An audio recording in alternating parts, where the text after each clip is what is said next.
Yahweh benisa Congo, Yahweh Yahweh batela nikombo, Yahweh Yahweh benisa nikombo, Yahweh Yahweh batela nikombo. Bon, dans le cadre du tourisme, tu vois comment on a première locomotive. Oh, c'est seulement en 1898. Il y a un première locomotive et bandit qui travaille dans le Congo au Abisso 1998. Les lots changé modèle, to kende. Bande ko balobake o 13 ans kotambola te, o très kufibo. Les lots biso to komata na très poto komatina suka. Kotala ke soki très oneza kotambola. To tabwa biso mote. To ze longo na bana classe. Biso pe ba panzi sango.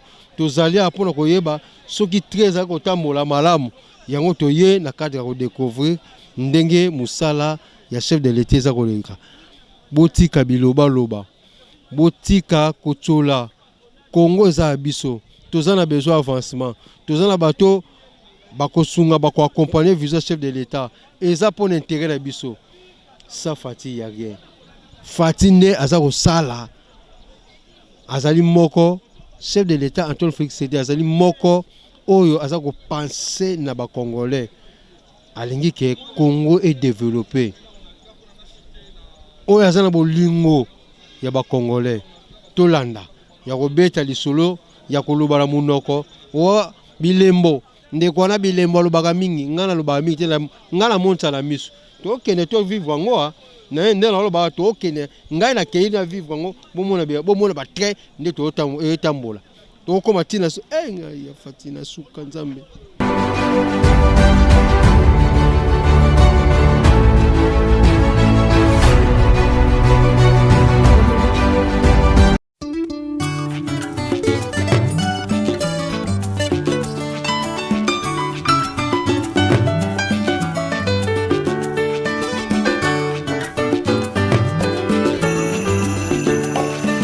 Ebale ya Congo ejali lopangota kashi ejali shenzela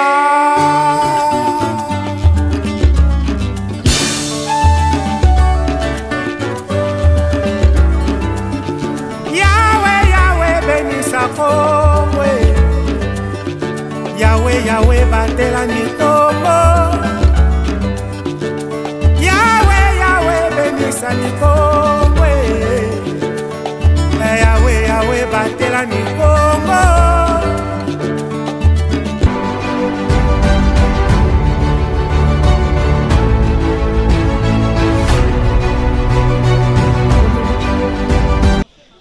En plus, te remercier DG Martin Lukusa na musala za kosala. Ya solo zakande boye. Ba DG balekawa ba inaugura nyoka zanga mutu. Mais abiso nyoka zala mutu. Grâce à DG Lukusa. On a aussi la vision chef de l'État. Excellence Jésus Noël. Isaac Aboy.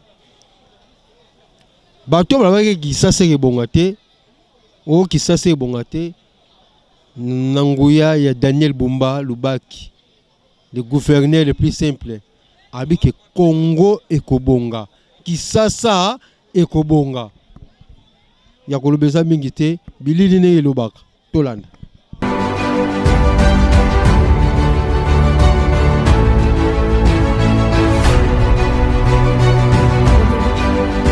Ndeko awa na vandi na okele kasango malila dans Nzambe.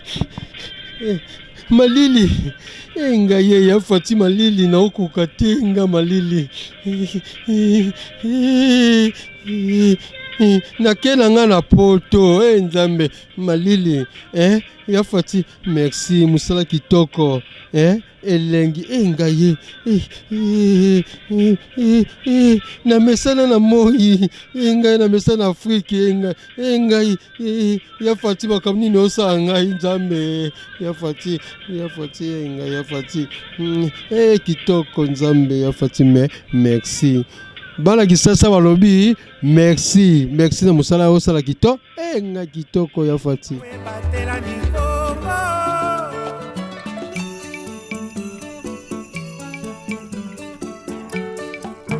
Independence chacha tozuie okimponza chacha tubakini otableron chacha baganyeo odipanda chacha tozuie tango etani na mokili ya Kongo Kongo molili esili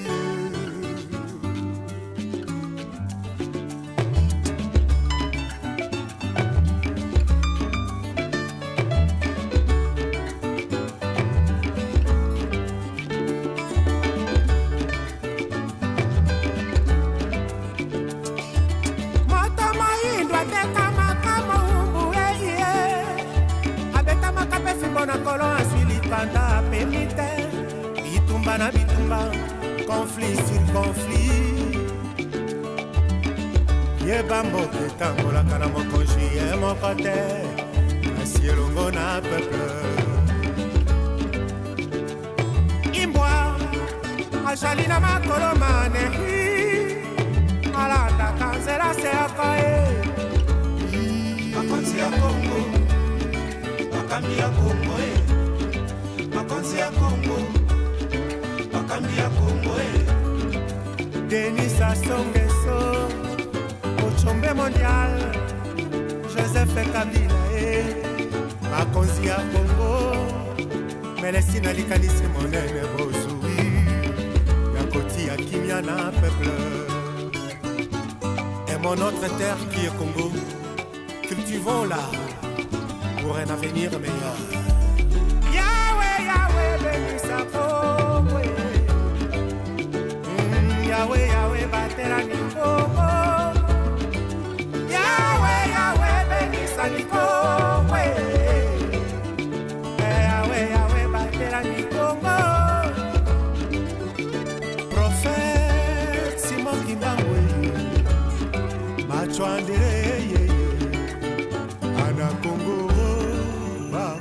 Cette population-là est composée en majeure partie par les jeunes que vous êtes, par les jeunes que vous représentez. Alors comme on dit, la jeunesse c'est l'avenir.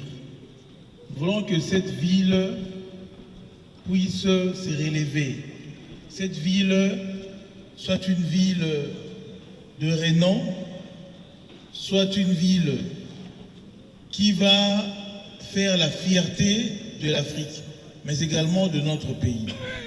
Alors pour ce fin, pour y arriver, il va falloir que vous... C'est vrai que les générations avant nous, les générations avant vous, nous n'avons pas eu ce privilège-là d'avoir des politiques bien ficelées en termes de gestion de déchets, d'environnement, d'assainissement.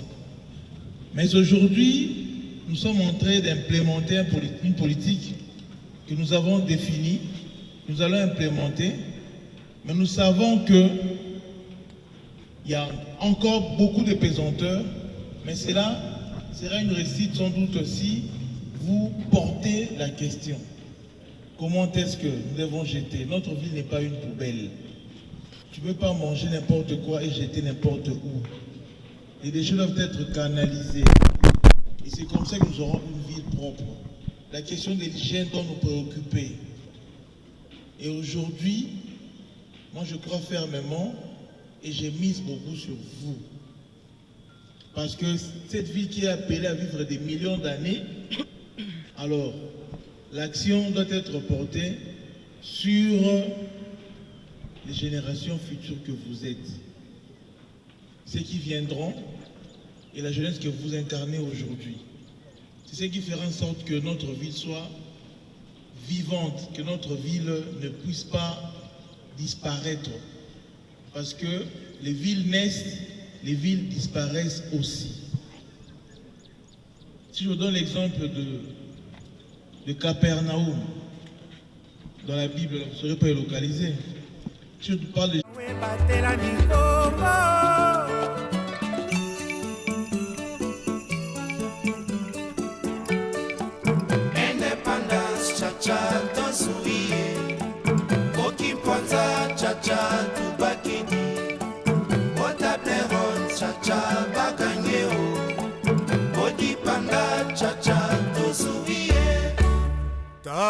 bosatani na mokili ya Kongo, Kongo molili esili.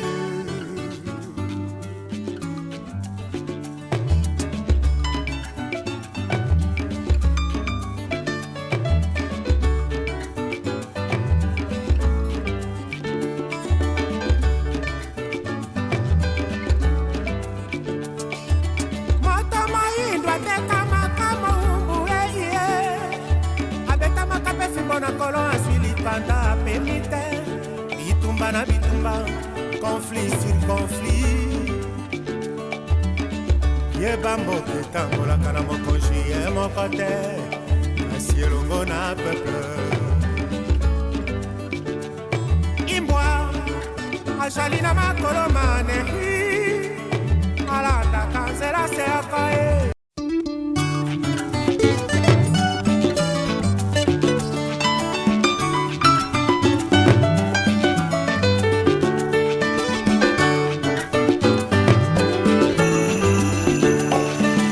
Ebale ya Kongo ezali lopango ta, kasi ezali nzela.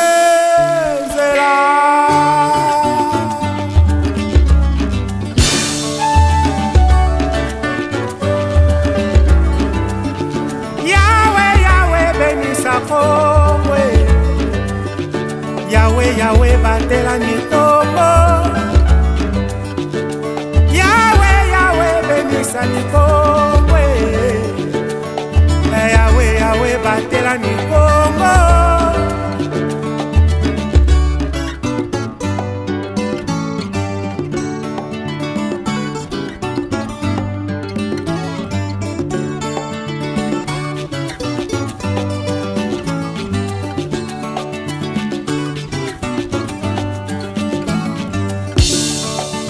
Bana Kongo tola mukananu na pongi totala ndenge tokoki kobongisa mboka bakoko batikela biso.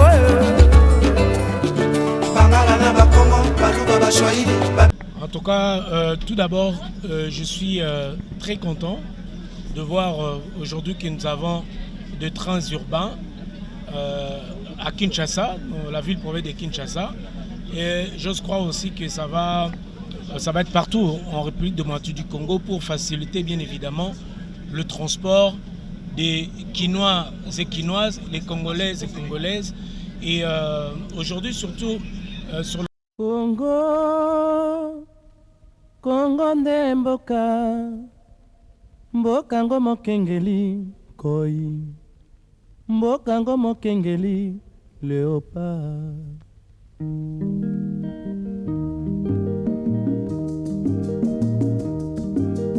Mikolo tosekanaki na mosolo ya mboka Kongo ekoki, tofungwani misolelo, tomoni bozoba nyonso tosali mpo ya kobongisa Kongo avenir.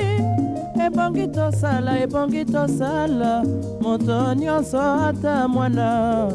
Kongo ya mosolo mpembe ya nzoku, Kongo ya bwanya kasa ya mbila, Kongo ya makasi moto ya nkoi.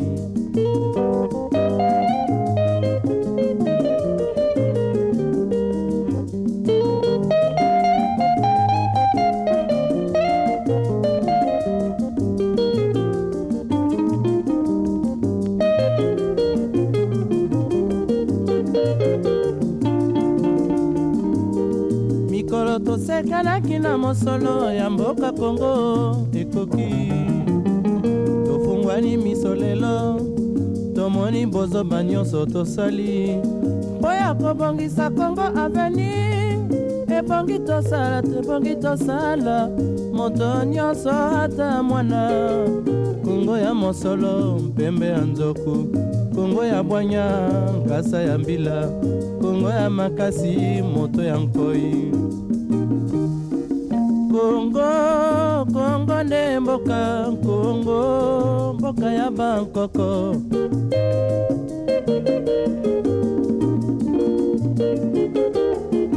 Kongo boko mona pamba lobi, boko lula yango.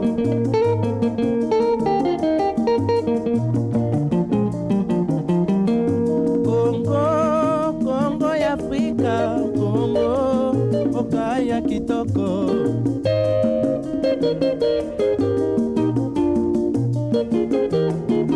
Kongo ya batu mayele, Kongo bakobikisa yo.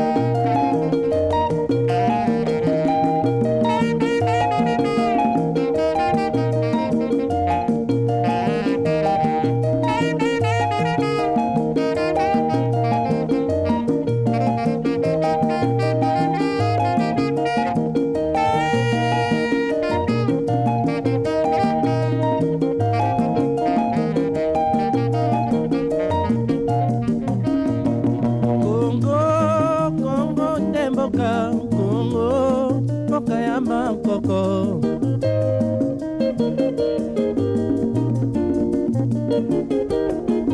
Kongo, mboka mwana pamba, lobi, mboko lula yango.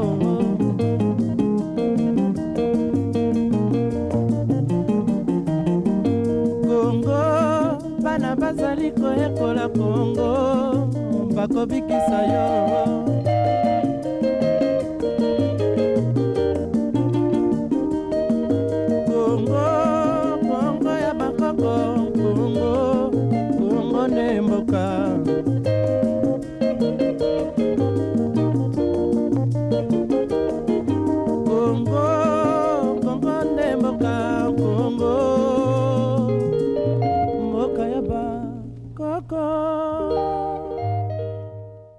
Yahweh, Yahweh, batela ni Kongo.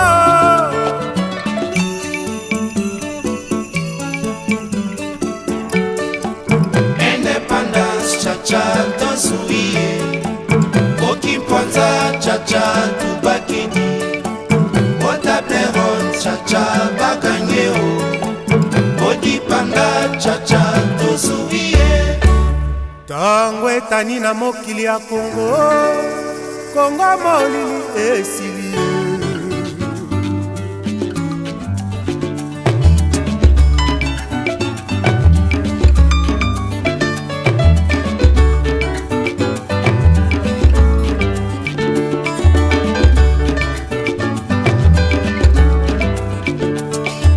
Mata maindwa teka makama umbu eye. Abeta makape fimbo na kolo asili panda pemite. Bitumba na bitumba, conflit sur conflit. Yeba mboke tambolaka na mokonzi ye moko te, asi elongo na peuple. Imbwa azali na makolo manehi, alandaka nzela se yaka ye. Makonzi ya Kongo, makambi ya Kongo makonzi ya Kongo, makambi ya Kongo Denis Sassou Nguesso, Ochombe mondial, Joseph Kabila makonzi ya Kongo, Melesina likanisi monene bozui, yakoti ya kimia na peuple. Et mon autre terre qui est Congo, cultivons-la pour un avenir meilleur. Yahweh, Yahweh, bénis sa Congo. Yahweh, Yahweh, batela ni Congo. Yahweh, Yahweh, bénis sa Congo. Yahweh, Yahweh, batela ni Congo. Prophète Simon Kimbangwe, macho andele ana Congo bakolela. Ibale ya Congo ejali lopango te kashi ejali se jela.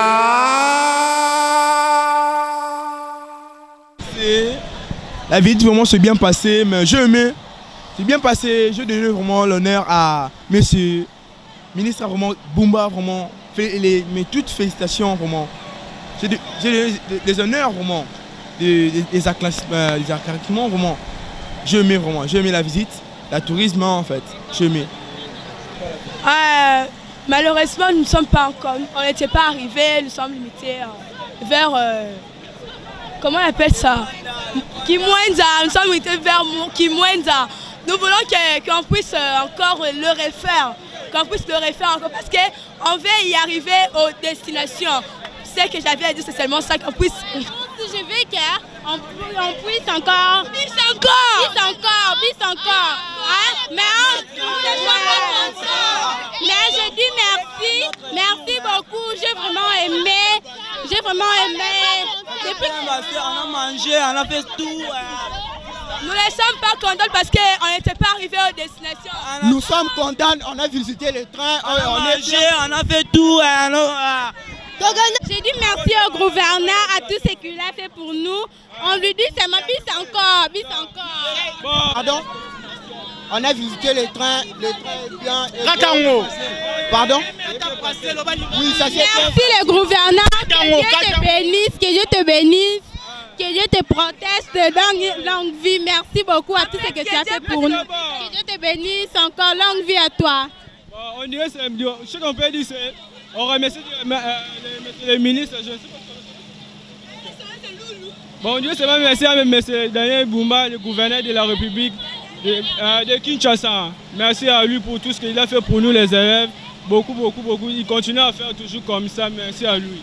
Merci le Seigneur parce qu'il nous a protégés. Hein? Vraiment beaucoup tous nos remerciements. Merci aussi à Dieu parce que Dieu nous a protégés durant cette journée. Nous disons vraiment merci, vraiment, merci. Merci parce que il a fait bien pour nous, on a bien s'amusé, comme ça, c'est toujours, on a vraiment aimé. Merci beaucoup, mon Dieu vous bénisse. Je ne connais pas vraiment bien son nom, c'est pour ça que je suis venue, c'est... J'ai vraiment aimé, on a aimé, c'était joyeux nous tous, merci pour Dani pour moi. Bonjour à tous, je m'appelle Mayo Amatono, j'ai beaucoup aimé, ça s'est bien passé, on s'est amusé, on a dansé, on a mangé, c'est bien. Viens toi, gouverneur Bumba, que Dieu te bénisse, longue vie. J'ai beaucoup aimé, bisous. On vous aime tellement que Dieu vous donne une longue vie. Ouais, merci pour tout. Mais jusqu'avec votre train là, ça n'a pas marché. Donc là, on était allé pour visiter, on n'a pas visité. Donc on n'a même pas révisé. On s'est limité juste à Kimwenza. Et ce n'est pas notre destination. On s'est limité ici, mais merci pour tout. Merci. Ça s'est bien passé, mais le tourisme, on n'a pas vraiment aimé. Juste ça, c'est tout. C'était pour Kasangulu, mais on s'est limité juste ici, c'est à Kimwenza là. Donc ce n'était pas notre destination. Je suis même pas ravi. Je n'ai même pas aimé. On nous a donné... Regarde ce genre de J. Ce sont deux aussi. Moi, je suis l'élève de l'IPKV. On était venu en tourisme pour Kassangou, mais on n'a pas arrivé à la destination. Mais tout s'est bien passé. Merci beaucoup. On a beaucoup admis. C'était vraiment... C'était amusant en fait. On a beaucoup aimé. On espère que prochainement, on va encore le faire. On a visité beaucoup d'endroits, on a vu... on s'était arrêté assis sur un stélé, je ne sais pas trop. Non, à Kimwenza, bien sûr, à Kimwenza, c'était vraiment bien, on nous a bien accueillis. Donc on était vraiment là, c'était comme dans l'avion en fait. Merci beaucoup. Je donne seulement merci à Daniel Bumba et président Fati, mais ce n'est pas bien passé. Il faut aller jusqu'à là-bas au Kassangoul, mais c'est pas bien. On vous remercie seulement le Daniel Bumba et le chef de l'État pour ce qu'il a fait. On vous remercie à plus de toute l'autorité de l'école, de la FTT président Kassavo. Je n'ai pas grand chose à dire, juste lui dire merci pour cette journée parce qu'il nous a épaté pour ce qu'il nous a montré en séjour. C'est ça que je suis vraiment heureuse pour ça. Donc c'est un peu ça que je voulais dire. Je dis seulement merci beaucoup parce que la visite s'était bien passée. On est partis ensemble, on est rentrés ensemble, donc gloire à Dieu. Donc c'est ça. Merci beaucoup. On a aimé la journée, c'était bien. Ouais, c'était bien, ça a bien commencé et tout finit bien. Nous tenons à remercier Monsieur le gouverneur parce qu'il y a d'autre part d'entre nous ici n'ont jamais monté sur le bus. Là, on regarde ça seulement sur la télé, mais aujourd'hui, nous on a eu l'opportunité de partir aussi, de visiter l'endroit qu'on ne connaissait jamais. Et puis, c'est grâce à lui, c'est pour cela que nous l'avons remercié vraiment. Merci beaucoup. Pardon? Par rapport à la journée. La journée, ça s'est bien passé. Nous avons bien mangé, on était bien assis. Les trains étaient confortables. Merci beaucoup. Non, moi j'ai trop parlé, j'ai pas envie de parler, désolé. Vraiment aimé, c'était vraiment bien pour moi. Merci. Bon, j'ai aimé en tout cas la journée d'aujourd'hui et c'était bien agréable. J'ai tellement aimé.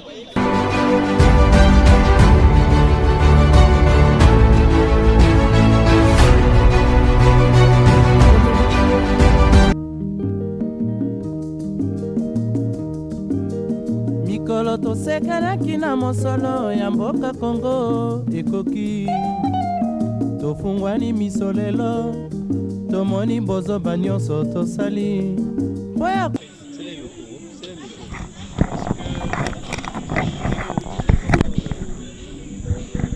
bato bazalaki na image ya mabe ya bapersone vivant avec handicap kanisaki bazalaka bamandian na balabala tout ça et que baza utile te na société. Or na oyo biso tomoni elakisi vraiment que handicap physique eza nango handicap te, eza obstacle te, eza nde mutu yango eproduire na félicité bino tomoni ngai personnellement na promettre mpo na lobi na osomba kanaki na mosolo ya mboka Kongo ekoki tofungwani miso lelo tomoni bozoba nyonso tosali oya kobongisa Kongo avenir ebongi tosala moto nyonso ata mwana Kongo ya mosolo mpembe ya nzoku Kongo ya bwanya kasa ya mbila Kongo ya makasi moto ya nkoi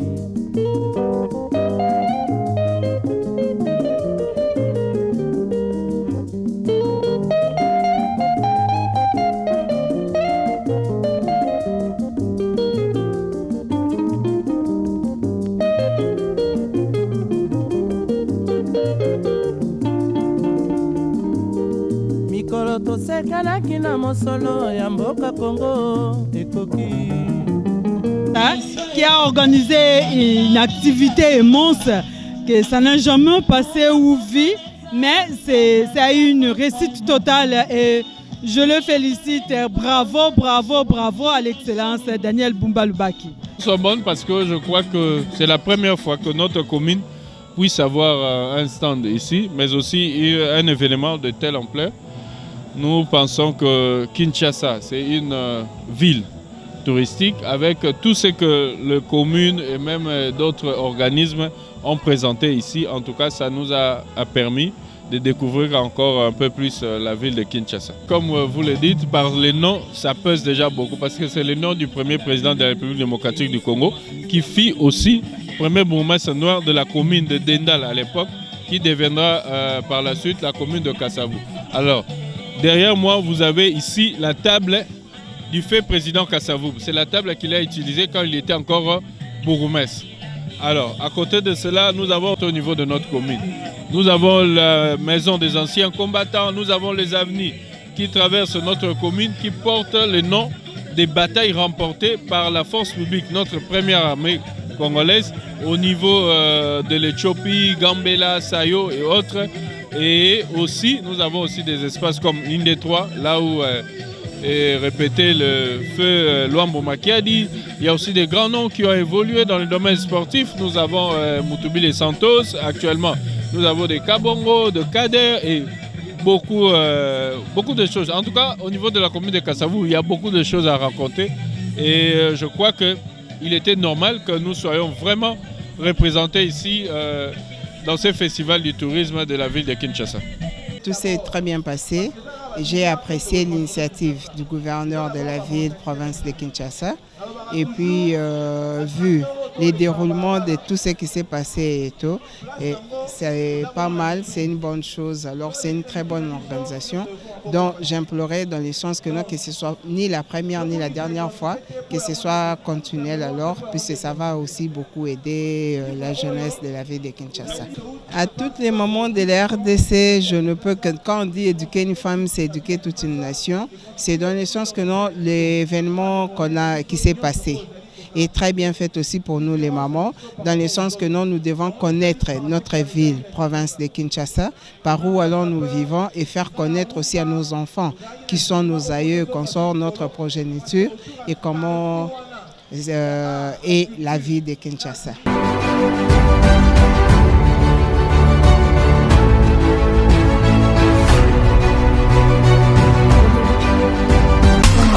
Give it